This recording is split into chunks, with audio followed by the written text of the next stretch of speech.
పండగ కోసం నేను మీషో నుంచి 4 చీరలు అయితే తీసుకున్నాను. ఒకదాని తర్వాత ఒకటి అన్నీ వేసుకొని చూపిస్తాను. ఈ 4గిట్లో మీకు ఏది నచ్చిందో అసలు చెప్పడం మాత్రం మర్చిపోద్దు. ఈ శారీ అయితే సూపర్గా ఉంది. చూసారు కదా 4 కలర్స్లో అయితే వచ్చింది. లైట్ షేడ్స్, డార్క్ షేడ్స్లోకి. అండ్ దట్టు ఫుల్ వర్క్ బ్లౌజ్తో వచ్చింది. చాలా బాగుంది. అండ్ ప్రైస్ కూడా కొంచెం రీజనబులే. అండ్ మన క్వాలిటీ కూడా బాగుంది. మీరు జస్ట్ లైనింగ్ వేసుకుంటే సరిపోద్ది. ఈ శారీ అయితే పిచ్చిగా నచ్చింది నాకు. అండ్ ఈ శారీని అయితే నాకు 360 అంత పడింది అంతే. దాంతోపాటు ఈ నెక్లెస్, చెవులీలు కూడా తీసుకున్నాను మీషో నుంచి, అందుకే చూపిస్తున్నాను. ఈ శారీ కూడా శారీ విత్ బ్లౌజ్ తోటి అయితే వచ్చేసింది. సో ఇది కూడా బాగుంది. ఇది కూడా నాకు 440 అట్లా పడింది. ఇదైతే మీరు కళ్ళు మూసుకొని తీసుకోవచ్చు. వెంటనే లింక్ అని కామెంట్ చేయండి.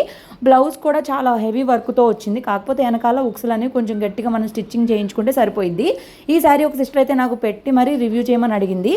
సో ఈ శారీ కూడా చాలా బాగుంది. నేను పెట్టేటప్పుడు అంత బాగుండదేమో అనుకున్నాను, కానీ వచ్చిన తర్వాత అయితే నాకు చాలా బాగా నచ్చింది. అండ్ మొత్తం కూడా మనకి ఫుల్ వర్క్ అయితే వచ్చేసింది. అండ్ బ్లౌజ్కి కూడా ఫుల్ వర్క్ అయితే వచ్చేసింది. కలర్ కాంబినేషన్ బాగుంది. ఇప్పుడు నేను చూపించే అన్నిటికి కూడా వేరే కలర్ ఆప్షన్స్ కూడా ఉన్నాయి. వెంటనే లింక్ అని కామెంట్ చేసి లైక్ చేయండి. బాయ్ వాయిస్ ఓవర్ ఇస్తున్నా.